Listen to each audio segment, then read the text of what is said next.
अहनबदा मरोइबा पाव यूदा लौबा भेट की सांग हेंगत्ख्रे यू योनबा कॉर्पोरेशन लिंगबसु याख्रे NIA अमसुंग CBI की केस सिंग फाइननबा अखनबा कोर्ट लिंगबदा अयाबा पीख्रे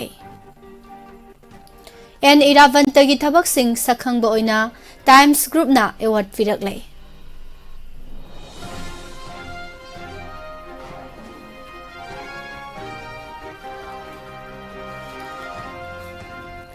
Mahiroi ani hatpada senaba sing fare harabasu haksang puthokpa ngamdribasidi irang namthananaba lengakna miyamda oidaba ngangbani haina lawi Manipur Police Housing da thabak ayhamba sinakhibana state ki revenue da yure haina Joy Kumar na phongdokre Lisi Priya Kanguzam Imphal da halakre miyamna hero oina okay Lisi Priya Fongdo Kibada Churachandpur Satnabagi Security PV Nanaba Chief Minister da Haizagani Haiki Laibak Lana Manipur da Pairakpa Usek Masing Angakpa Phangna Hantaba Thengnare Lengaki official Oiba Se Sangda Lamka Sizinaba Thengnare Haide Imphal Juri Lambi Thingba Tokre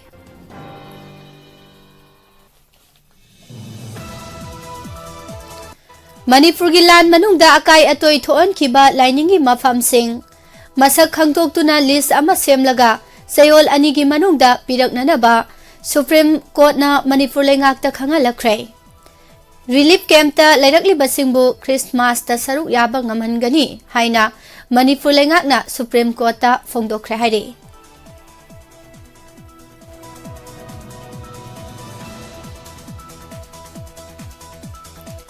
NIPC की modernization की लाइवक environmental impact assessment ना लेप कदौरी Chief Minister ना प्रिस्ताद तौदुना Loktak hydro electric project के modernization अमसुंग Loktak पाट की मतंगदा अवांगबा थाकी मिफम पांगथोक्तुना खनख्रे लान मनुंगदा इहान हाना मांगखिबा मियोय अनि सरू फावबा फंगद्रबा समरेंद्र अमसुंग किरण कुमार की हक्सांग पांगोंग न सारगा अथोय Aroiba mathau mangam pangthokre Promotion oina kabanate department na appoint tawrakpani haina phongdorakle Amadi Manipur da sahi amada plastic waste metric ton lising mapalom puthokle Plastic waste sing ningthina loisil haudrabadi tungi mirolda khudong thiningai oi haire Kurumzari Morning newspaper reading midyang tabiriba amati tabiriba singbo pusparani laishromna taram noksari Ngasigi headline de yawriba maroiba pausing hauzik miyam da sandokna pijare Manipur da yu daloba valut added tax VAT hana lauramba sangdagi hengatna ba state asigi oina yu yonbagi thabak paikhalakadaba Manipur state Beverage Corporation Lingnanaba Loinana Manipur Excise Amendment Rule 2023 su Cabinet na ayaba pikre Ngaranung tilpung amadagi ahum phawba sathakhiba punna agenda kunlom khanakhiba Cabinet mifam asigi matangda Manipur lengaki Wangangloi Minister Dr. Sapam Ranjan na hai kumja lising ani kungani thoigi September kunda pangthokhiba state Cabinet ki mifamna Manipur da yuyonba athingba thamlamba adu Greater Imphal gi area district headquarters sing state asigi lamkoiba singi laifam amasung ka kundagi tadaba hotel singdagi lauthoknaba warep lauki masiga loinana yu sungba thamba puthok pusin tauba puraga chatpa yonbana singba state lengak na semba permit pairaga taugadabani amasung yonbagi thabakna lengak na lingba corporation ge Kuthang da taunanaba warep laukhibani haibo warep asigi matung ina state cabinet mifamda puthokhiba da Manipur state Beverage Corporation Limited lingbagi wafam ayapa pikhibani semgadoribe state ki corporation asigi ex officio chairman asi finance minister na oigani amasung board of directors singi manungda chief secretary finance Secretary Home, Secretary Health and Family Welfare, Secretary Rural Development and Panchayati Raj, Secretary Mahut, Secretary Education na singba yaugani. Loinana Augri Consultant Private Limited Corporation bo corporate consultant oina khanbada pawasi makhata na pijare.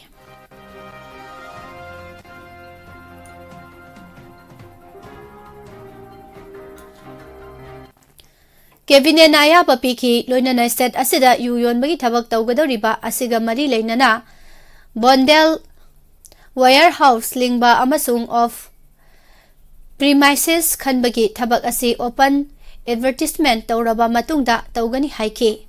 Ngarangi mifam asina yuda lawba value added tax VAT ki sang asi henggatna ba warep lawki. Mifam asina lawkiba warep ki matung ina Manipurda misham miyamda yu yonba matamda lawgadaba VAT sang asi hana sada kun oirambadagi sada kuntraga mangada henggatlagani. Loinana hana komthok lamba military na chingbada lauramba yugi VAT ki sang sada taraga nithoidagi sada kunda henggatnaba mifam asina warep lawki. Masida yu adugi maximum retail price yaurabani haire.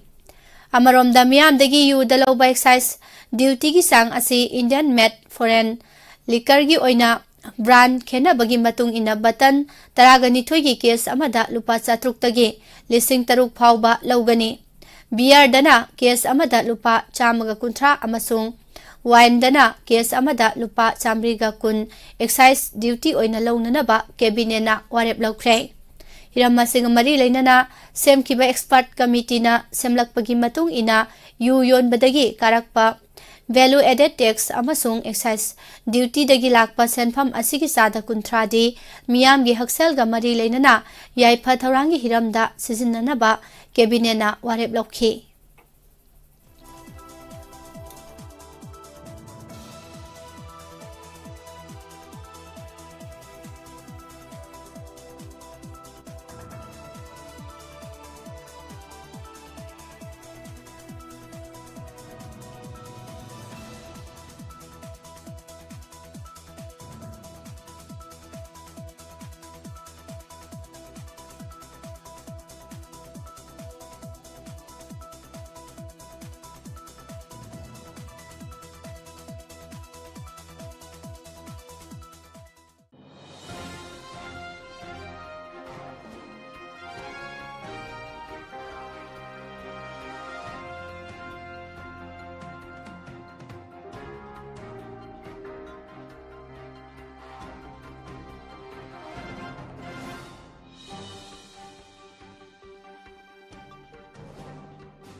Ngarang pangthokiba cabinet mifamna manga suba gram panchayat mikhalda mai panglakraba mihut sing taruk suba gram panchayat mikhal pangthoktriba phawba thabak puhananaba wafam yakhidabaga loinana hana interim oina semkiba jila parishad taruk amasung GP singi administrative committee sing amuk semnanaba cabinet na warep lawkhre.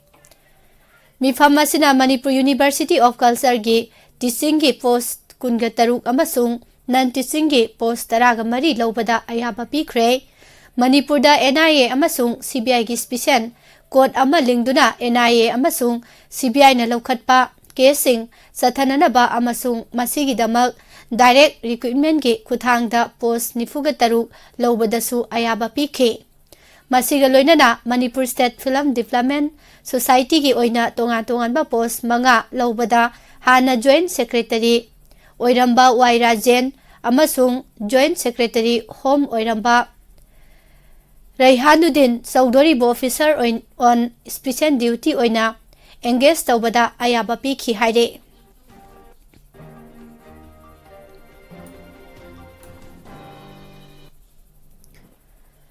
Myanmar amasung India ga tainaba more manakta nahanungthin takma dona kuki ama nomoina kaptuna hatkre thaudo asi India amasung Myanmar ga lonana leiriba border pillar number 75 amasung 76 ke marakta thokibani laikhidraba mioi adugi maming Kaimilang Elias Mangsa Baite Kawi Mahak Moregi Wingno Bank Tagini Mahang na India romdagi Myanmar tamna sangsinanaba honabada takmandona nomoina kapsilaki bani hairi UNACO gi chairman and managing director Niyombam Irabantana Manipur amasung laiba asigi awang nongpo state singda paikhatliba thabaksing sakhangba oina nahan Mumbai gi hotel Sahara Star da pangthokpa sing lemlaba thauram amada Times Group ki ETS na third edition Times Now India Impactful CEO 2023 award piduna ikai khumna ba ulakle award asi COP28 ta saruk yabada natana session aduda fossil fuel sizinaba hantahalu tungi mirol kallu haina thauna fana protest tawkibi climate activist Lisifria Kanguzam ngarang Imphal gi Bir Tikendrajit International Airport ta thungkhre mahak pumiyamna hero oina okre Lisifria Kanguzamna Imphal da thungbaga lamdam asigi yamlaba miyam amadi CSO laikai ki maira paibi lup kayana lengyan lai parengna singba huktuna mahakpu taramna oki loinana Lisifria Kanguzambu mahakna laukiba thaudangbu singthaboina miyamna yaifare Manipur imana yaifare haibana singba kholau kaya sulauki airport tagi miyamna oklaba tungda malemgi oina amata ngaraba nupi singtana phamba Khwairambal Kaithialda mahakpu taramna oki tungda mahaki pongna phamlamdam Basikhongda Maira Association Basikhong na sinduna taramna okpagi thauramsu pangthoki Lisifriana airport ta thungkiba duda paumising da hai hauze Manipur da thokliba irang asigi manung chana Churachandpur da satnaba lamdam asigi chief minister Nongthombam Birenga ngasi natraga hayeng unaduna security pinana ba haigani Karigumba Chief Minister na security matiksana pirabadi satkani handak Dubai gi United Arab Emirates UAE da November kuntra dagi hauduna December taragani thoi phawba United Nations Climate Policy makhatana pijari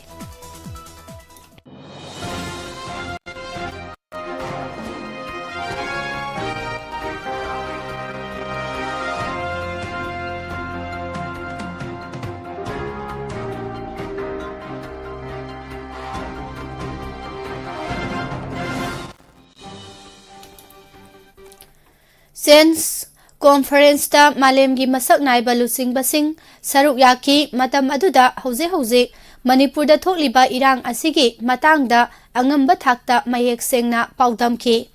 Manipur da thokliba issue asi climate change ka yamna mari leinai Kanglup amana umang wamang kokthokuna paktaknana popi pambi tharibasi malemgi oina aying asagi khaldadi sauna akaiba piribani asigumba thabak asi tungi mirol singi oinadi achouba yeknabani malemgi oina akoibagi ising nungsit aying asa amadi nongzugi khalda chauna hongba lakpa asigi matangda mahiroi oja sing amadi akhang ahai singda hanglubada climate change nani haiba khanglakibani ahongba sing asina miyamda piriba khulongchadaba kaya asi kharadang oirabasu ko ahnanabagi wakhalonda climate change ka mari leinabasingda pukning singsinba haurakibani malemgi lusingbasinga climate change ki matangda phajaba wafam kya thamduna thaurang kaya paikhatnaba thengkhang kayarakta wafam kya phongdokrabasu ngasi phawba thabakta onthokpagi mami tadri singa khutka manadabasi yamna pentaba phawe maram maduna khudakta phaurakpa ihul amana handaki pangthokkiba COP28 ke mifamda fossil fuel gi matangda mahakna banner paiduna khongjang sangsinkhibani Manipurda hauzik thokliba irang asigi asengba chumba amadi tangdu leitaba purakpa pami thokliba irang asigi achumbagi damak mahakna lanthengna khigani lamdam asibu machet tana thugainaba hotnariba chin kuki narco terrorist singi demand asi mangphau nararoidoba demand ngaktani matam pumnamakta Manipurgi saktam amasung maitei phurup kananabagi damak hanba leitana hotnakhigani haina phongdokki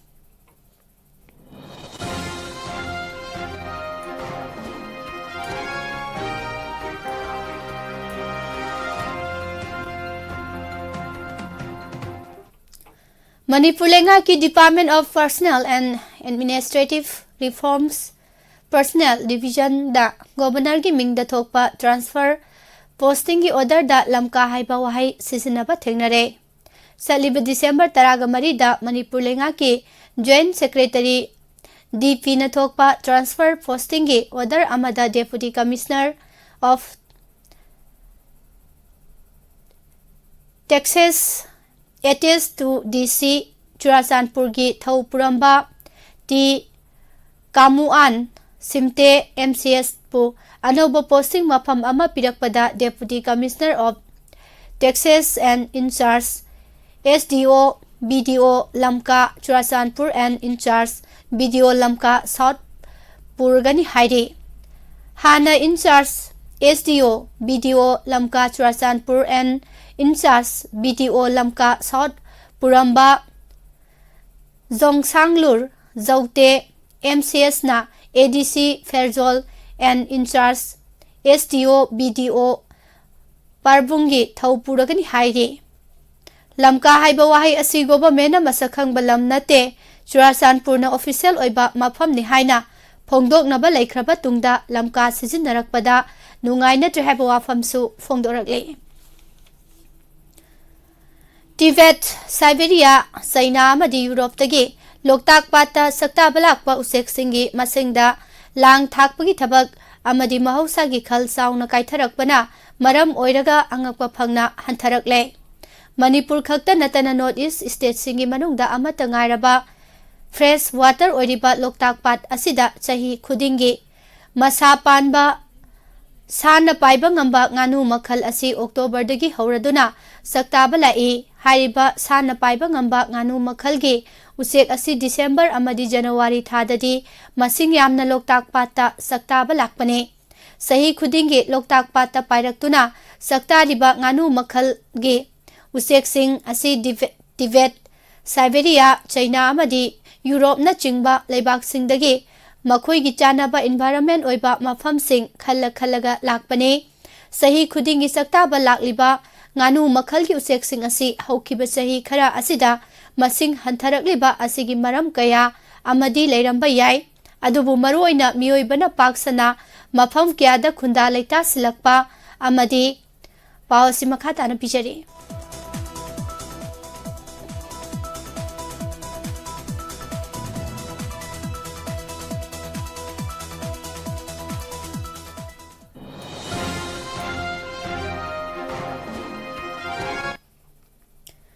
Tongan ba economic activities na chingbagi thabak thoram sing paksana pangthoknarakpa loinana sadan ba migi masing hengalakpa asinachu achouba maram ama oigani haire.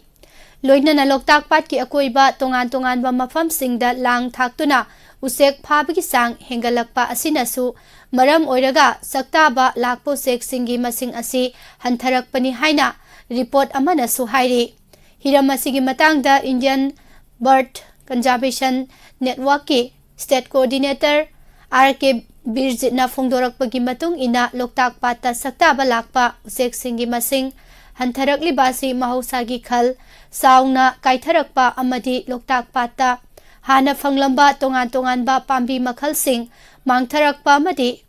Loktak project ki manung chana lairi baithai virus asinasu maram ama oigani haiki. Mapalamdagi sakta balaklibo usek sing asing asi phawbagi oina chaurakna usek makhal kunthra rom pairakre haibo usek makhal sing asigi manungda mapung oina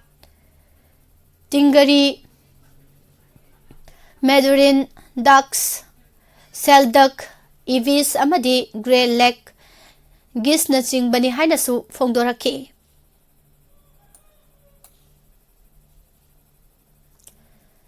Lambi sembada kumpuduna laibadagi miyamna sathok sasin tawbada khudong sadabagi mathakta mishimina toina thoglakpadagi Imphal Jiri lambi National Highway number 38 ki New Kaithen Manbi mapadagi na Oriental College ki gate mapa phawbi lambi matek asi athuba matamda matamga chunaba maungda semgadabani haiba demanda haukiba December 19 dagi thingzlaki badu khudaktagi handokre. Lambi tingbagi khongjang handok libasi ngarang numidang wairam JSC gi ꯂꯨꯆꯤꯡꯕꯁꯤꯡꯅ ꯂꯝꯕꯤ ꯁꯦꯝꯕꯒꯤ ꯊꯧꯗꯥꯡ ꯂꯧꯔꯤꯕ NHIDCLꯒꯤ general manager Imphal waste की SP खेतुईमयुम Shivkanta अमदी पासोई police की ओसी की मरक्ता वारी सानरबा मतुंगदा यानबा पुरखिबने मणिपुर दा थोकलिबा इरांग असिगा मरी लेनना हौकिबा मेगी तारीख 6 तगी थीब खंगदना लेरखिबा खुंबोम बाजार दगे अतोम समरेंद्र अमसुंग युमखाइबम किरण कुमार की हक्सांग ngarang panggong na mahut sinduna aroiba mathau mangam pangthokre Atom Samarendra amadi yumkhaibam Kiran Kumar Khumbong Bazar da leiba makhoigi mayumda ngarang ayuk aroiba mathau mangam pangthoknana bagi damak laison tinson gi thabak sing pangthoklaba matung Imphal West Students Club Khumbong gi lampakta poloi khibani poloi basida imung manung local MLA su oriba Manipur lenga ke IPR Minister Dr. Sapam Ranjan amadi maikei adong gi miyamna Laisu katuna ikai khumnaba utki tungda The Great Soul of Khumbong Manipur haina mingthon ba ningsing yumbi maikhum hangdoktuna ikai khumnaba su utki Manipur Khadi and Village Industries Bota Pion oina thabak sangkiba ama Chief Account Officer kare haribadu promotion oina kakiba nate The Manipur Khadi and Village Industries Board Rules 1969 की guideline की मतुंग इना directorate of textile commerce and industries ना order थोलगा appoint तौरखी बने हिरम असिगा मरी लेनना ngarang फोंखिबा पाव अमना विक्टिम ओइहल्ले हाइबा बोर्ड असिगी एम्प्लॉई अमना फोंदोरखिबदा the Manipur Khadi and village industries board rules 1969 की रूल नंबर 5 सुबदा पीरिबा कांगलोन की मतुंग इना पीरिबा क्राइटेरिया सिंह मपुंग फाना सुबदगी महाकु department of textile commerce and industries ना MKVIB की फाइनेंशियल एडवाइजर अमसुंग चीफ अकाउंट ऑफिसर ओइना अपॉइंट तौरकी बने महाकु अतै पोस्टिंग कालगा प्रमोशन पीखिबा नते हाइना फोंदोरखी मालेम की ओइना अयिंग असागी खल काइथा हनबदा अचौबा मतेंग पांगलिबसिंगी मनुंगदा अखोय मियोइबना तंगाई फदना सिजिनरिबा प्लास्टिक की पोलमसिंग असिसु अमनी प्लास्टिक वेस्ट सिंग निंगथिना लोइसिनबा हाइबसी मालेम की ओइना अचौबा सिंगनबा अमति ओइरी मणिपुरदा पुथोकलिबा पुनबा म्युनिसिपालिटी सॉलिड वेस्ट सिंग असिगी मनुंगदा सही अमदा प्लास्टिक की वेस्ट असि मेट्रिक टन लिसिंग मापलोम पुथोई हाइना पारी अखोय मियोइबना सिजिनरिबा प्लास्टिक की पोलमसिंग असि फॉसिल फ्यूल सिंग मरुआइना ऑयल अमसुंग नेचुरल गैस सिंगदगी सुंगदुना पुथोकपनी प्लास्टिक की पोलम सिंग असि पुथोकननबगीदमक नेचुरल गैस अमसुंग थाव सिंग असि सुंगदोकपदा कार्बन डाइऑक्साइड न चिंबा ग्रीन हाउस गैस सिंग थादोकली मसिदा नतना प्लास्टिक की पोलम सिंग असि अखोइना सिजिनदबा यादबदगी तंगाई फदना सिजिनख्रबसु मदुबु निंगथिना लोइसिंदुना फुमख्रबदी मदुदगिसु मिथेल गैस थादोई मसिदा नतना प्लास्टिक की पोलम सिंग असे मई थादोखिबा तारबसु कार्बन डाइऑक्साइड थादोक्तुना नुंसित मोसिल हनबदा नतना अयिंग असागी खल काइथा हनबदा चाउना मतेंग पांगली मरम सिंग असिना प्लास्टिक ना अयिंग असागी खल काइथा हनबदा चाउना मतेंग पांगलिबसी हंथा हनना बगिदमक अखोय मियोइबना प्लास्टिक की पोलम सिंग सिजिनबा हंथबा मथौ ताई सिजिनबा तारबसु निंगथिना लोइसिंदुना रिसाइकल तौबा मथौ ताई हाइरे हिराम असिगी मतंगदा मणिपुर लेंगा की directorate of environment and climate change की डायरेक्टर डॉक्टर टी ब्रजकुमार ना हाइखे मालेम की ओइना मरु ओइना चिंगी लमदा प्लास्टिक वेस्ट लोइसिनबगी इशू असि अचौबा सिंगनबा अमा ओइरे टूरिस्ट मयामना लमकोइबा लाकलमलगा मखोइना हुंदोकलंबा प्लास्टिक बोतल याउना प्लास्टिक की पोलम सिंग लोइसिनबा होनबदा अचौबा सिंगनबा अमा ओइरे ngasi sahi ahumlonggi mamangdagi Himalayan region दा प्लास्टिक बोतल खुंदोकपगी ड्राइव अमसु कन्ना सथदुना लाखी हाइनसु फोंदोखी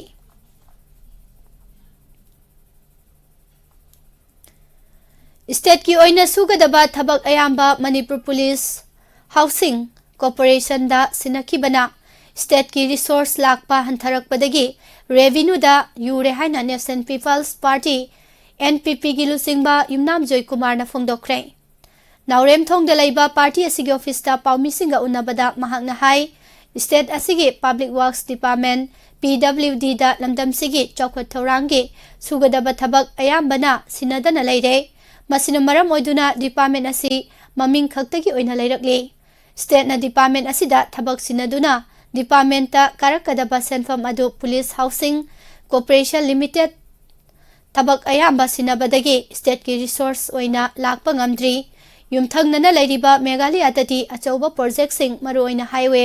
ꯁꯦꯝꯕꯅꯆꯤꯡꯕꯒꯤ ꯊꯕꯛ ꯑꯁꯤ ꯁ꯭ꯇꯦꯠ ꯑꯗꯨꯒꯤ ꯄꯕ꯭ꯂꯤꯛ ꯋꯥꯔꯛꯁ ꯗꯤꯄꯥꯔꯠꯃꯦꯟꯠꯅ ꯄꯥꯎ ꯑꯁꯤ ꯃꯈꯥ ꯇꯥꯅ ꯇꯥꯃꯤꯟꯅꯁꯤ꯫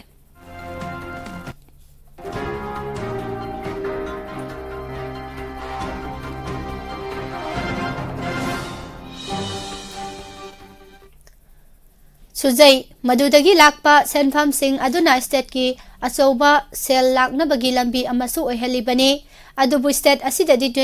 ꯅꯦꯁꯅꯦꯜ ꯍꯥꯏꯋꯦ ꯁꯦꯝꯕꯒꯤ ꯊꯕꯛꯁꯨ ꯁ꯭ꯇꯦꯠꯀꯤ PWDꯅ ꯁꯨꯖꯕꯒꯤ ꯃꯍꯨꯠꯇ ꯑꯇꯣꯞꯄ ꯀꯝꯄꯦꯅꯤꯁꯤꯡꯅ ꯊꯕꯛ ꯄꯥꯏꯔꯤ꯫ ꯑꯁꯤꯒꯨꯝꯕ ꯀꯌꯥ ꯑꯁꯤꯅ ꯃꯔꯨ ꯑꯣꯏꯔꯤꯕ ꯄꯕ꯭ꯂꯤꯛ ꯋꯥꯔꯛꯁ ꯗꯤꯄꯥꯔꯠꯃꯦꯟꯠ ꯑꯁꯤ ꯃꯊꯧ ꯇꯧꯗꯕ ꯑꯃꯒꯨꯝꯅ ꯂꯩꯔꯦ꯫ ꯍꯤꯔꯝ ꯑꯁꯤꯗ ꯃꯔꯤ ꯂꯩꯅꯕ ꯃꯤꯅꯤꯁꯇꯔꯁꯤꯡꯅ ꯌꯦꯡꯁꯤꯟꯗꯨꯅ ꯊꯕꯛ ꯄꯥꯏꯈꯠꯐꯝ ꯊꯣꯛꯏ꯫ ꯁ꯭ꯇꯦꯠ ꯑꯁꯤꯒꯤ ꯌꯥꯝꯅ ꯃꯔꯨ ꯑꯣꯏꯔꯤꯕ ꯂꯥꯏꯐꯂꯥꯏꯟ ꯅꯦꯁꯅꯦꯜ ꯍꯥꯏꯋꯦ 38 ꯑꯁꯤꯁꯨ ꯃꯇꯝ ꯁꯥꯡꯅ ꯂꯝꯕꯤ ꯐꯠꯁꯤꯜꯂꯛꯇꯕꯗꯒꯤ ꯃꯥꯏꯀꯩ ꯑꯗꯣꯝꯒꯤ ꯃꯤꯌꯥꯝꯅ ꯊꯤꯡꯖꯤꯟꯗꯨꯅ ꯆꯠꯊꯣꯛ ꯆꯠꯁꯤꯟ ꯌꯥꯍꯟꯗꯕꯁꯨ ꯂꯩꯔꯤ꯫ ꯅꯨꯃꯤꯠ ꯈꯔꯅꯤꯒꯤ ꯃꯃꯥꯡꯗꯒꯤ ꯂꯝꯕꯤ ꯑꯁꯤꯗ ꯒꯥꯔꯤ ꯆꯠꯍꯟꯈꯤꯗꯕꯅ ꯂꯝꯗꯝ ꯑꯁꯤꯒꯤ ꯃꯤꯑꯣꯏꯁꯤꯡꯗ ꯆꯥꯎꯅ ꯈꯨꯗꯣꯡꯆꯥꯗꯕꯁꯨ ꯃꯥꯌꯣꯛꯅꯍꯜꯂꯤ꯫ ꯍꯧꯖꯤꯛꯀꯤ ꯊꯣꯛꯂꯤꯕ ꯏꯔꯥꯡ ꯑꯁꯤ ꯌꯦꯡꯂꯒꯁꯨ ꯏꯝꯐꯥꯜ ꯖꯤꯔꯤ ꯂꯝꯕꯤ ꯑꯁꯤ ꯈ꯭ꯋꯥꯏꯗꯒꯤ ꯃꯔꯨꯑꯣꯏꯕ ꯂꯝꯕꯤ ꯑꯣꯏꯅ ꯁꯤꯖꯤꯟꯅꯔꯤꯕꯅꯤ꯫ ꯂꯝꯕꯤ ꯑꯁꯤꯒ ꯃꯥꯟꯅꯅ ꯁꯦꯝꯃꯤꯟꯅꯈꯤꯕ ꯀꯥꯡꯆꯨꯞꯀꯤ ꯂꯝꯕꯤ ꯑꯁꯤꯗꯤ ꯁꯦꯝꯕ ꯂꯣꯏꯁꯤꯟꯈ꯭ꯔꯦ꯫ ꯑꯗꯨꯕꯨ ꯂꯥꯡꯖꯤꯡꯗꯒꯤ ꯃꯣꯏꯗꯥꯡꯄꯣꯛ ꯐꯥꯎꯕꯒꯤ ꯂꯝꯕꯤ ꯑꯁꯤꯗꯤ ꯍꯧꯖꯤꯛꯁꯨ ꯌꯥꯝꯅ ꯐꯤꯕꯝ ꯆꯥꯗꯅ ꯂꯩꯍꯟꯕꯁꯤ ꯃꯔꯤ ꯂꯩꯅꯕꯁꯤꯡꯅ ꯀꯨꯞꯅ ꯌꯦꯡꯁꯤꯟꯐꯝ ꯊꯣꯛꯏ꯫ ꯃꯇꯝ ꯃꯇꯝꯒꯤ ꯑꯣꯏꯅ ꯂꯝꯕꯤ ꯑꯁꯤꯅ ꯀꯣꯜꯂꯤꯕ ꯑꯦꯁꯦꯝꯕ꯭ꯂꯤ ꯀꯣꯟꯁꯇꯤꯇ꯭ꯌꯨꯑꯦꯟꯁꯤꯁꯤꯡꯒꯤ MLA ꯑꯃꯁꯨꯡ ꯃꯔꯤ ꯂꯩꯅꯕ ꯃꯤꯅꯤꯁꯇꯔꯅ ꯊꯕꯛ ꯁꯨꯔꯤꯕ ꯀꯝꯄꯦꯅꯤꯒꯤ ꯃꯤꯑꯣꯏꯁꯤꯡꯒ ꯎꯟꯅꯒꯗꯕꯅꯤ꯫ ꯑꯄꯤꯛꯄ ꯃꯇꯝꯒꯤ ꯃꯅꯨꯡꯗ ꯊꯕꯛ ꯁꯨꯕ ꯂꯣꯏꯁꯤꯟꯅꯅꯕꯁꯨ ꯍꯣꯠꯅꯐꯝ ꯊꯣꯛꯏ꯫ ꯁꯦꯟꯇꯔꯗ ꯐꯥꯎꯕ ꯆꯠꯇꯨꯅ ꯇꯛꯁꯤꯟꯕ ꯇꯉꯥꯏꯐꯗꯦ ꯍꯥꯏꯈꯤ꯫ ꯁ꯭ꯇꯦꯠ ꯑꯁꯤꯒꯤ ꯁꯦꯜ ꯊꯨꯝꯒꯤ ꯐꯤꯚꯝꯁꯨ ꯌꯥꯝꯅ ꯐꯤꯚꯝ ꯁꯣꯛꯅ ꯂꯩꯔꯤ꯫ ꯃꯄꯥꯟꯗꯒꯤ ꯂꯣꯟ ꯂꯧꯗꯨꯅ ꯁ꯭ꯇꯦꯠꯀꯤ ꯁꯦꯟꯃꯤꯠꯂꯣꯟ ꯂꯥꯛꯅꯕꯅꯤ ꯍꯥꯏꯗꯨꯅ ꯁꯦꯝꯒꯠꯈꯤꯕ ꯁ꯭ꯀꯤꯝꯁꯤꯡꯁꯨ ꯃꯥꯏ ꯄꯥꯛꯇꯕꯒꯤ ꯐꯤꯚꯝꯗ ꯂꯩꯔꯤꯕꯅꯤ꯫ ꯃꯇꯥꯡ ꯑꯁꯤꯗ ꯂꯩꯉꯥꯛꯅ ꯂꯤꯀꯔ ꯄꯣꯂꯤꯁꯤ ꯁꯦꯝꯗꯨꯅ ꯌꯨ ꯂꯤꯒꯦꯂꯥꯏꯖ ꯇꯧꯔꯛꯂꯤꯕ ꯑꯁꯤꯅ ꯁ꯭ꯇꯦꯠ ꯑꯁꯤꯒꯤ ꯁꯦꯜ ꯊꯨꯝꯒꯤ ꯐꯤꯚꯝꯗ ꯁꯣꯛꯆꯤꯜꯂꯤꯕꯁꯤ ꯀꯟꯕ ꯉꯝꯒꯗꯧꯔꯤꯕ꯭ꯔꯥ ꯅꯠꯇ꯭ꯔꯒ ꯑꯇꯣꯞꯄ ꯁ꯭ꯇꯦꯠꯁꯤꯡꯗ ꯂꯤꯀꯔ ꯄꯣꯂꯤꯁꯤ ꯁꯣꯏꯕꯗꯒꯤ ꯅꯪꯈꯤꯕ ꯑꯋꯥꯕ ꯑꯗꯨ ꯃꯅꯤꯄꯨꯔꯗꯁꯨ ꯇꯥꯔꯛꯂꯣꯏ ꯍꯥꯏꯅꯤꯡꯉꯥꯏ ꯂꯩꯇꯦ ꯍꯥꯏꯈꯤ꯫ ꯀꯨꯀꯤꯒꯤ ꯑꯁꯤꯕ ꯍꯛꯆꯥꯡꯁꯤꯡ ꯅꯍꯥꯟ ꯔꯤꯝꯁ ꯑꯃꯁꯨꯡ ꯖꯦꯅꯤꯝꯁꯀꯤ ꯃꯣꯔꯒꯇꯒꯤ ꯄꯨꯈꯤꯕꯒꯤ ꯃꯇꯥꯡꯗ ꯄꯜꯂꯗꯨꯅ ꯍꯥꯏ ꯃꯍꯧꯁꯥꯒꯤ ꯏꯪ ꯆꯤꯛꯄ ꯐꯤꯚꯝ ꯑꯗꯨꯗ ꯍꯟꯖꯤꯜꯍꯜꯂꯛꯅꯅꯕ ꯄꯥꯏꯈꯠꯂꯤꯕ ꯈꯣꯡꯊꯥꯡ ꯑꯁꯤꯕꯨꯗꯤ ꯇꯔꯥꯝꯅ ꯑꯣꯛꯏ꯫ ꯑꯗꯨꯕꯨ ꯃꯩꯇꯩꯒꯤ ꯑꯉꯥꯡ ꯑꯅꯤ ꯐꯥꯕꯗ ꯆꯦꯟꯅꯕ ꯃꯤꯑꯣꯏꯁꯨ ꯐꯥꯒꯠꯈ꯭ꯔꯒ ꯍꯧꯖꯤꯛ ꯐꯥꯎꯕ ꯑꯉꯥꯡꯁꯤꯡ ꯑꯗꯨꯒꯤ ꯍꯛꯆꯥꯡ ꯐꯪꯕ ꯉꯝꯗꯕ ꯑꯁꯤ ꯀꯔꯤꯒꯤꯅꯣ? ꯃꯤꯌꯥꯝꯒꯤ ꯏꯔꯥꯡ ꯂꯩ ꯍꯥꯏꯗꯨꯅ ꯐꯥꯗ ꯌꯥꯗꯕꯒꯤ ꯊꯧꯗꯣꯛ ꯑꯗꯨꯗ ꯆꯦꯟꯅꯕꯅꯤ ꯍꯥꯏꯅ ꯐꯥꯈꯤꯕꯔꯥ? ꯊꯧꯗꯣꯛ ꯑꯗꯨꯗ ꯆꯦꯟꯅꯕ ꯃꯤꯑꯣꯏ ꯐꯥꯔꯕꯅꯤꯅ ꯊꯋꯥꯏ ꯌꯥꯎꯗ꯭ꯔꯕ ꯍꯛꯆꯥꯡ ꯑꯣꯏꯔꯕꯁꯨ ꯐꯨꯝꯈꯤꯕꯕꯨ ꯑꯣꯏꯔꯕꯁꯨ ꯂꯩꯉꯥꯛꯅ ꯄꯨꯊꯣꯛꯐꯝ ꯊꯣꯛꯏ꯫ ꯂꯩꯈꯤꯗ꯭ꯔꯕ ꯊꯤꯕ ꯈꯪꯗꯅ ꯂꯩꯔꯤꯕ ꯊꯋꯥꯏ ꯌꯥꯎꯗ꯭ꯔꯕ ꯍꯛꯆꯥꯡꯁꯤꯡꯁꯨ ꯏꯃꯨꯡ ꯃꯅꯨꯡꯗ ꯌꯧꯍꯟꯅꯅꯕ ꯂꯩꯉꯥꯛꯅ ꯍꯣꯠꯅꯐꯝ ꯊꯣꯛꯏ ꯍꯥꯏꯅꯁꯨ ꯃꯍꯥꯛꯅ ꯃꯈꯥ ꯇꯥꯈꯤ꯫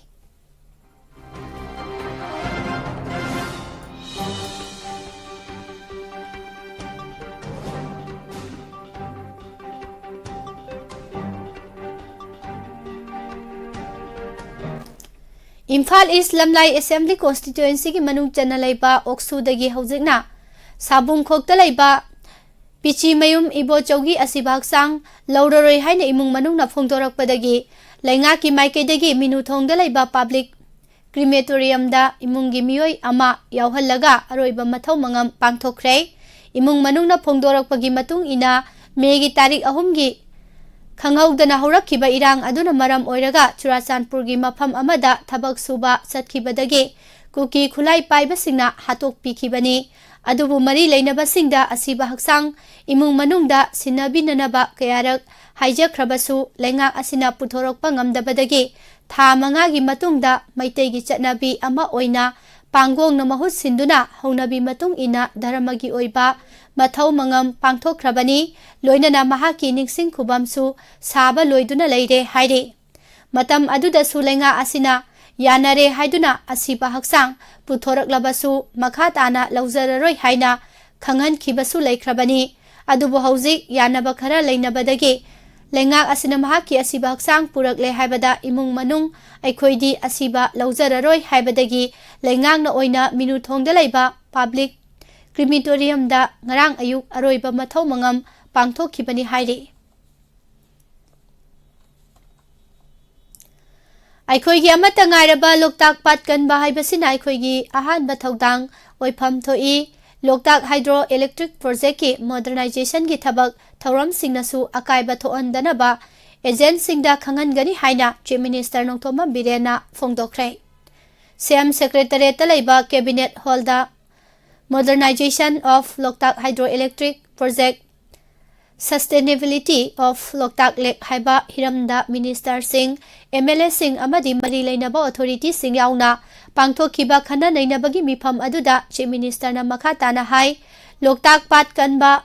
sangsiliba thabak thoram sing dasu lamdam asiki miyamna saruk yabiyo loinana pat asida leiriba tanglaba sangai sing dasu akaiba pidana ecosystem balance oina thamnaba isingi 11 chang amada lahenanaba ekhoi pumnamakna honafam thoi lamdam asida maigi tangai fadaba leiriba asigi matang dasu khanba chumgani haina phongdokhibaga loinana Loktak project na pat asigi akoibada khunda leitariba miyoi singna piriba saitheng singi matang dasu khana nainakhi Irang na sohalaba Manipurgi lai khurumpham sing asoi angam thohandana bagidamak ngak senaba Supreme Court na thabak asi pangthoknana bagidamak semkiba committee da khangankhre court asina ngarang pikiba direction amada mamang da semkiba committee adu tha taruk amagasu sangdokle loinana Manipur da lairiba lai khurumpham sing ngak senabagi wafam su khanganki Manipur lengak na affidavit ama thabadagi anoba khongthang asi lakpane Pikhala kiba affidavit aduda lai khurumpham sing amang ata thohalle kanglup ki irang asina mai thabasu yawi haina palle Chief Justice DY Chandrachud na hai Manipur gi Chief Secretary na mang ta han khraba lining gi mafam sing masak khangdokpagi affidavit ama file tawrakle Home Department na su order ama thoktuna mang ta han khraba lanthum sing khangdoknaba amasung ngak sena bakhangan khre court na semkiba committee aduna Matter asigi matangda yangsinbada ningtamba piri lana lining gi mafam singda khopchinba sing mathangi tare ni phawbagi manungda report piduna recommendation sing tawgani relief camp ta lairiba miyoi singna Christmas yawnana bagidamak mathau taba thabak sing lokhatkadabani lengak na mang takraba lining gi mafam singi report su committee da cheyol ani gi manungda ningthina khanghangadabani thaba ase lining amatagi Khetnaba thamdana tawgadabani loinana committee asina mapung phaba proposal ama semduna lai khurumpham singbu hanagi pibamda hanjil hananaba thabak tawbadasu kona ayaba pikre haire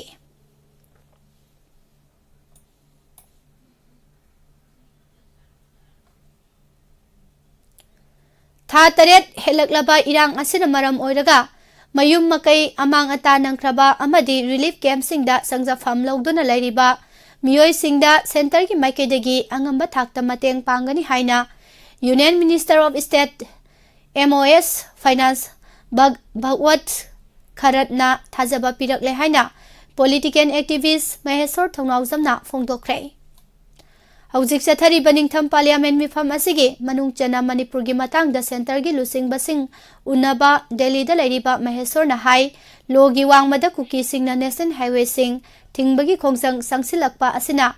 Maitei khak natana Manipur gi elhomi phurup khudingmak saitheng phanghale oiriba phibam asida awaba nanglaba miyoi sing asi atatai tahanbagi mahutta hanagi punsirolda hanjil hanba ngamnanaba center lenga ki maikidagi chapsaba thodang lawbi haibo wafam MOS Bhagwatta thamki haina Maheswarna makhatana phongdorakhi Megi tarik ahumgi matungda Imphal West district ki Kanglatong bilanduna Kangpokpi district लोमदा संगसिनबा मैतै मचा कया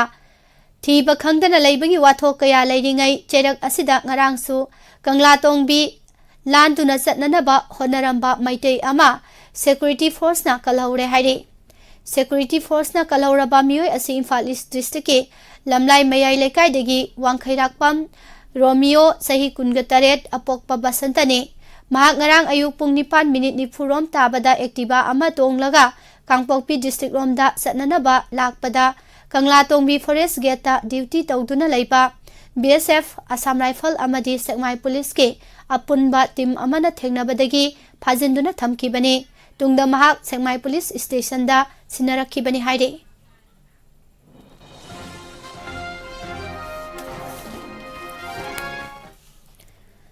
makha tarakpada mapangiba paw khardang pichare haukiba yumja kaisada parliament ki akanba security ki section thorang sing thugai kibagi thaudoka mari leinana MP taraga mari suspend tawkibabu yaningdaba utuna opposition member singna protest tathakibaga loinana ngarang parliament ki house animak adjourn tawkhre Chief Minister Eknath Shinde yauna MLA singi mayokta thariba disqualification petition gi matangda warep ama lauthoknaba Maharashtra gi Legislative Assembly ki Speaker Rahul Narwekar da ngarang Supreme Court na January 10 fauba matam pikhre haire India ga khuyek pinakiba hydrographic survey Maldives na renew tawraroi haina laibak asina lauthokre Sahi nauri binupi macha amabu rep tawbagi maral sikhraba Uttar Pradesh ke BJP ki MLA ama sahi 15 jail da laibagi cherak pikre mahak hauji assembly dagi disqualified tawba yabagi phibam mayok nari rep ki thawdo asi thokiba sahi 9 kanaraga MLA asida jail gi cherak adu pikhibani Iran yi Khanopok thangba province Sistan Baluchistan ge police station amada sathakiba terrorist attack amada yamdrabada Iranian police officer taraga mathoi sire haina ngarang official amana state television gi khuthangda phongdokre Ukraine da European Union na pigadaba tengbang gi senfam euro billion $50 billion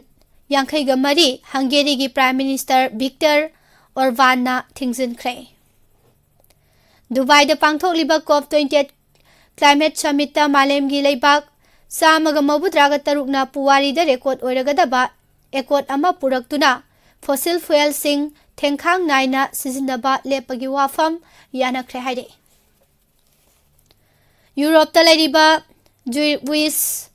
institution singda attack kaya sathananaba thorang toramba mioi singni haina singnabadagi Denmark, Germany amasung Netherlands ta Hamas ki member singni singnaba mioi mari yauna punna mioi taret fare haina leiba ahum asigi authority singna phongdokre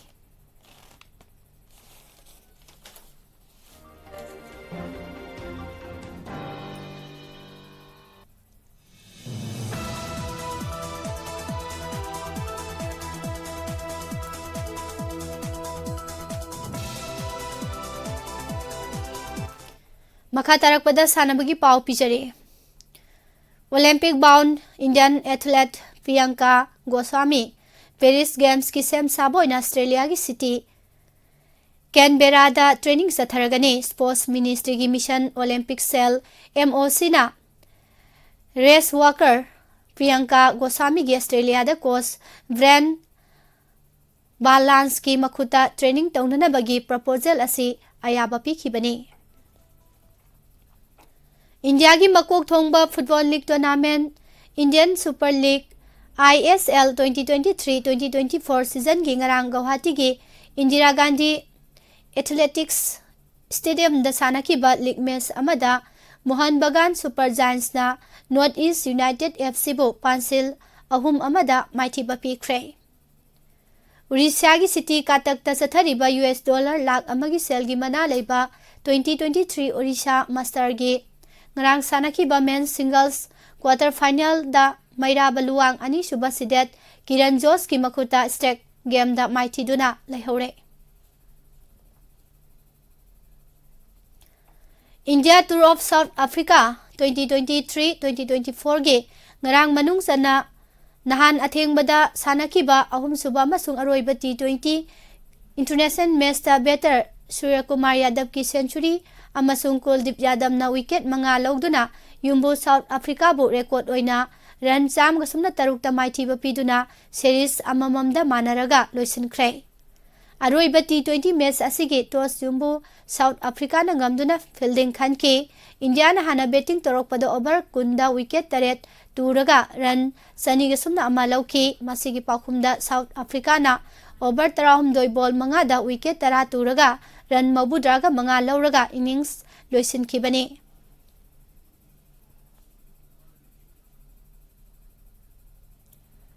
FIFA Best Men's Player Award 2023 da Lionel Messi, Kylian Mbappe amasung Erling Haaland na lamba taunaragani World Football Governing Body FIFA na shortlist asi sagol senumita laukthokibani amasung makok thongba ahumgi manungda sahi asigi October thada Ballon d'Or phangkiba Messi shu yauki Ballon d'Or gi voting period asi Lionel Messi na Argentina bu 2022 World Cup lohan kiba matam asi su yauri mahangna sahi asigi February thada FIFA gi award asi career gi tare lak subo ina phangkhrabani mahangna Qatar da title winning performance utkibagi short list da yawba ngamkibani India na yumbu oiraga England ga sanari ba one of test match ke ngarang nini sanba numit ki sanaba loisinba phawbada spinner Dipti Sharma na wicket manga lawduna India bu sauna mangzil thahan ba ngamkre ahoba numit ki sanaba loisinba phawbada India na wicket tare turaga run chamri ga tara lawduna laiki India na ngarang innings makha satharakpada run tara ga nipan hapsilaga wicket tara mak turaga apunba run chamri ga kunga nipan lawkhibani England gi ahan ba innings sanarakpada over kuntra manga ball ahum da wicket tara turaga run sam ga kuntra ga tarukta loisinki England gi batting da net skiver run na run yankhai ga mapal lawram ba asina fazaba oiki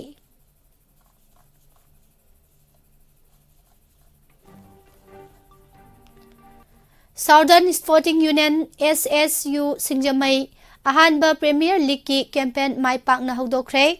All Manipur Football Association asinduna lamlong thongkhong artificial turf ground da sathariba tournament asida ngarang nungthil da sanakibada SSU na Football Club Rengdai FCR Nonebu goal ahum sinoda maithiba pikhibane atopa match amada Rakesh ki athengba diving header na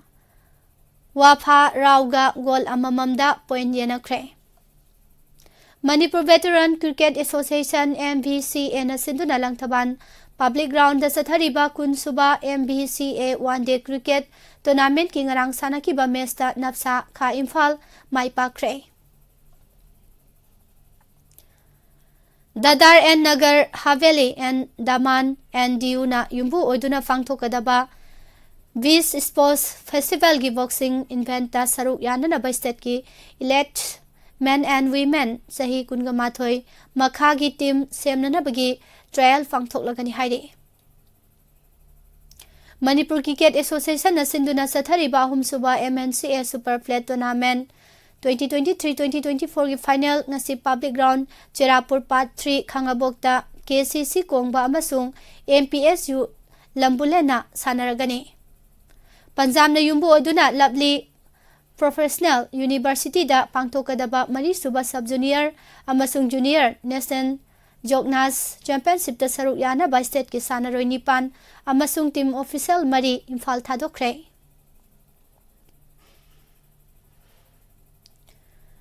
Liverpool na aroiba group stage da Union Cell Zilois ki makuta pansil ama anida maiti banang krabasu Group E gi makok thongduna Europa League ki last 16 sangkre Indian Junior Men's Hockey Team na semi-final da ningba kai kiba adugi nungai taba du ngasi thangzilumite Spain ga bronze medal playoff की सानागदौरिबा match असिदा माई पाकलगा कुपसिनबा ngamnanaba होनागदौरी हौकिबा सगोलसे नुमिता सानाकिबा जूनियर वर्ल्ड कप असिगी सेमीफाइनल दा इंडिया जर्मनी की मखुता पांसिल अमा मरीदा माइथीबा नंकिबनी गेम अदुदा इंडियाना पेनाल्टी कॉर्नर तरागनिथोई की खुदोंसाबा लौबा हमखिदबनी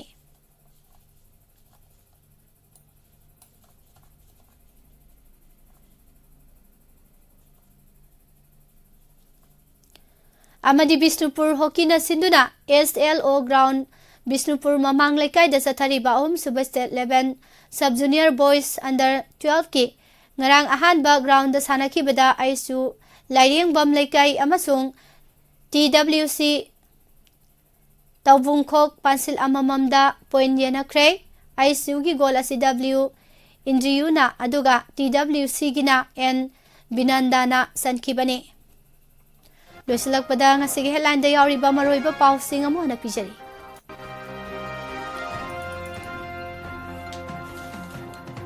yu da loba vet ki sang hengat khre yu yonanaba cooperation link bada ayaba pi khre NIA amasung CBI gi case sing pananaba khanaba court link ba yakhre N irabanta gi thabak sing sakhang boina times group na award firakle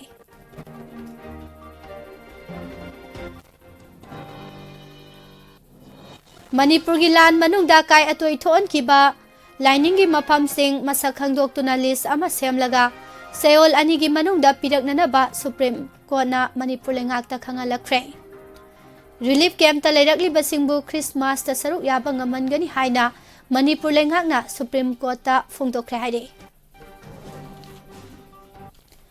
NISPC की modernisation की लेबक environmental impact assessment ना लेबकदौरी chief minister ना preside तौदुना Loktak hydro electric project के modernisation अमसुंग लोकताक पाट की मतंगदा अवांगबा थाकी मिफम पांगथोक्तुना खनखरे लिसिफ्रिया कांगु जमी फालदा थोलखरे मियामना हेरो ओइना ओखरे चुराचांदपुर चटनबगी सिक्योरिटी पीवी ननबा चीफ मिनिस्टर दा हाइजगनी हाइना लिसिफ्रियाना फोंदोखरे लान मनुंगदा इहान हाना मांगकिबा मियोय अनि सरू फावबा फंगद्रबा समरेंद्र अमसुंग किरण कुमार गे हक्सांग पांगोंगना सारगा थोइबा अरोइबा मथौ मंगम पांगथोखरे महैरोय अनि हातपदा सेनबा सिंग फारे हाइरबसु हक्सांग पुथोकपा गमद्रिबसिदि इरांग नमथननबा लेंगाक नमियामदा ओइदबा ngangbani हाइना लवी मणिपुर पुलिस हाउसिंग दा थबक अयाम्बा सिनखिबना स्टेट की रेवेन्यू दा यूरे हाइना वाइजोय कुमार ना फोंदोखरे लेबाक लाना मणिपुर दा पाइरक पौसेक मसिंग अंगकपा फंगना हंथरकली लेंगा की ऑफिशियल ओइबा से सांगदा लमका सिजनबा थिंगनरे हाइरे इम्फाल जिरी लंबी थिंगबा तोखरे प्रमोशन ओइना काबा नते डिपार्टमेंट ने अपॉइंट तौरकपनी हाइना फोंदोरकली अमदी मणिपुर दा सही अमदा प्लास्टिक वेस्ट मेट्रिक टन लिसिंग मापलोम पुथोकली प्लास्टिक वेस्ट सिंग निंगथिना लोइसिल हौद्रबदी तुंगी मिरोलदा खुदोंग थिहौगनी हाइबो वाफम सिंग फोंदोकनारकली पिजरिबा पाउसिंग असिगा लोइनना हौजिकिदि नुंतिगी फोंगलिबा पाउसे सिंगदगी लौथोकसबा मरोइबा पाउसिंग मियामदा पिजाबा लोइसिनजरी Diamond TV daily newspaper reading मिडियंग ताबिरिबा अमदि ताबिरिबा सिंगबो अमुका हना Pushparani लाइश्रमना खुरुमजरी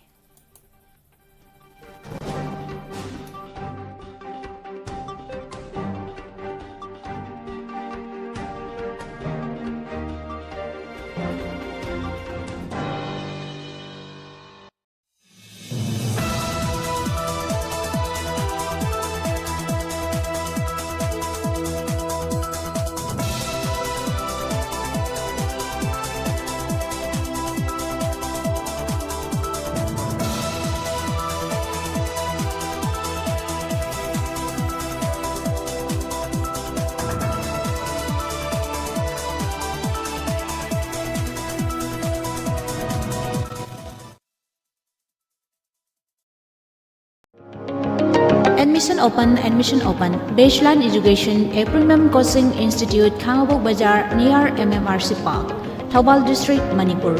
Foundation course for class 9 to 12. Chaliba chahi English singani kun gahomdoi kun gamari gi oina coaching class lakliba December gi tang kun gamathoi English singani kun gahomdoi Sagol san numit ki nungthil gi pung mari makhai dagi haujargani. Baseline Coaching Institute asna pizariba khudong chaba singdi Sunday special class, Sunday special test series, free study materials, well qualified faculties, scholarship for meritorious students, well experienced faculties, boarding facilities, low monthly fee, course fee. Loina na home tutor gi khudong chaba class pre-nursery dagi 12 fawba thamjari. Amadi home tutor gi oza oibiningba amasung home tutor pambiba satra singna pizariba contact number asida pau phaubiyu 9366 224241 amuktang hana 9366 224241 natragana website www.baselinegrp.com da changbiyu.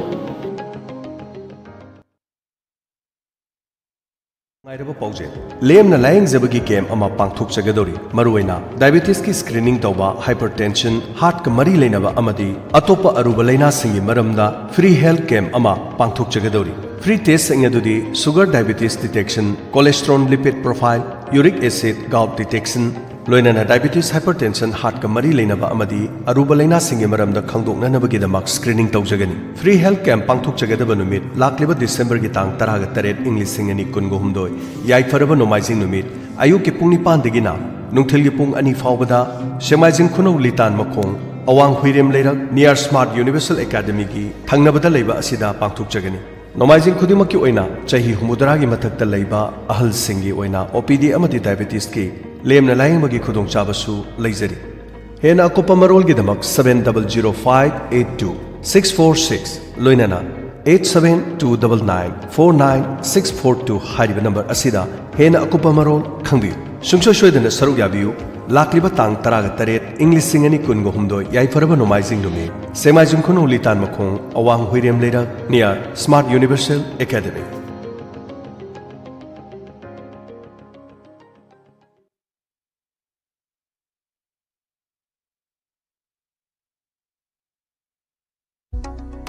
Karigumba dom yumda laiba anabasingi hidakapa dressing tauba blood sample loba rice tube hapa catheterization hapa enema tobinaba experience lairaba nurse amati doctor thibada awaba thengnabirabadi wabiraganu Medland Home Nursing Care Service Manipurna pung kunmari chupna adom yumda latuna hidakapa injection piba dressing tauba feeding tube hapa catheter hapa amadi makhal kya ge anabasing experience lairaba doctor amadi nursing tuna mating pangzari akupa marol gi damak Medland gi helpline number 9205987988 ta call tawduna tanabiu. National amadi state awardee MD Zia Ulak Pusamna makhada pizariba layong sing asi layangjari manung changba yadaba manung changbada chang naidaba manung changbada matam kuina changba Saujanan thaba amangthong mayada pomba amangthong manungda pomba amangthong da makhun hulaga nai chaba pistula amangthong gi akoibada maring chatlaga hagajaba puk nungshit kaba gastric problem leiba e taba chikpa naba tonsil sinus asma khwang naba thagi khongkap chang nai daba fingau chatpa singli nauri son thaba asina singbasing layang jari ba mafam singdi Kekru Bila North AOC opposite Kekru Part Imphal ayuki pung 10 dagina nungthil gi pung manga fawba mayang Imphal Kochak Bazar da ayuki pung 6 dagi ayuki pung 8 fawba Yaripok Bamo Laikai Kabarstan Road Thangja numit amasung yumjagai sa khudingi ayuki pung 10 dagi nungthil gi pung 3 fawba Jumi Colony Old Bazar near Muslim Masjid Sisipur akupa marol gi damak contact tawbiu MD Zia Ulak Pusham 8414825323 amuktang hana 8414825323 Layang Jari Kaksing Diagnostic Kakching Supermarket 64 Shopping Complex Mafam asida specialist gynecologist ki doctor ani lakpiduna yumsa kisa kudingi nungtil gi pung ama dagina nungtil gi pung 3 fawba amadi Second Saturday khudingi ayuki pung 9 dagi nungthilgi pung 1 fawba layangjagani. Nungtigi OPD gi khudongchabasu thamjari amadi blood sample collection gi khudongchabasu pijari. Loinana mafam asida ultrasound, ECG, blood test, X-ray na chingba khudongchaba pijari. Akupa marol gi damak 8798 544 988 amuktang hana 8798 544 988 hadiba number asida contact tawbiyo.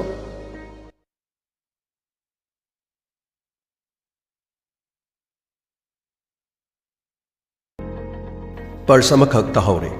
मफमना याई school MDU hall दगिना याई school Hiru हनब लेकाई फाव चटपदा अमुब मचुगी purse अमा तहौरे purse अदुदा cell न चिंगबदी यावखिदे अदुबु मरोय बचे चांग हायरबदी आधार card गाड़ी की smart card PAN card असिन सिंबा खरे यावख्रे कनागुम पुक्चेल चाव सिन खुंदिरबदी 8787345846 अमुकहना 8787345846 असिदा पाव पिबियु अवामन मतिक चाना पिजगन नोलुक चरिबा तांबी गुरुमयुम क्वाकैथेल मयाई कोइबी